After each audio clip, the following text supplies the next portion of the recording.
Hey, you're listening to the Daughter's Diary podcast, and today is the last day for our 5 for 5 quote. Let's get it. So, we've been working through our 5 for 5s this week, and we've had some good ones, which I guess is easy to say because, I'm doing it, so I might be a little biased.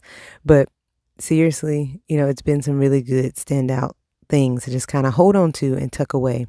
And so we started with the quote that God is the solution, and I work my way back from there, meaning that when I see God as a solution to whatever it is and work my way back from there, I already know then that it's going to work out versus trying to treat a symptom rather than the root cause. And then we had the dread episode where if you can dread it, then you can dream it. So if I can spend the energy it takes to dread doing something, then I can spend that same energy that it takes to dream about how great it can be. And to follow that up, it was God can exceed it. If I can dream it, God can exceed it. God can do abundantly beyond what I could dare to hope or ask or even think of. And then yesterday's was affirm early, that we don't want to be tombstone encouragers. We want to be today encouragers, affirming people while they are still here with us. And the wrap up is this: you cannot cultivate with clean hands. Hands and feet must get dirty. And so I like to say to people, everybody or believers say, let's be the hands and feet of Jesus. Let's go out there and let's be the hands and feet. And that's a beautiful statement to make.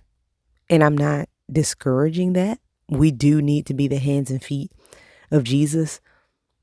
But the hands and feet of Jesus is not a cutesy thing to do either. Because if you know Jesus' story, you know what happened to his hands and feet. He was beaten literally to a bloody pulp, unrecognizable because he was beaten so badly. Then he was sacrificed. He was sacrificed. He was put on a cross. His hands and feet were nailed to a cross that he was hanging on naked as an example of what it means to essentially not yield and submit to the world in worldly leadership. That's the depiction of the hands and feet of Jesus. And so this phrase that has been with me all year, and especially with my word for the year, cultivate, and even with my verse of the year, the seeds of good deeds. The seeds of good deeds are beautiful, really. The seeds of good deeds become a tree of life. A wise person wins friends in Proverbs 11:30. So obviously all that is coming together to say, Chanel, what are you trying to do with your hands and feet? Because if you want to cultivate, you want to plant seeds of good deeds, then you're going to have to get your hands and feet dirty.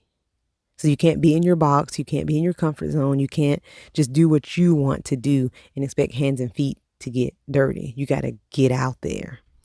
And again, nothing against the statement of being the hands and feet of Jesus. I just think we need to understand the severity of what it means to be the hands and feet of Jesus.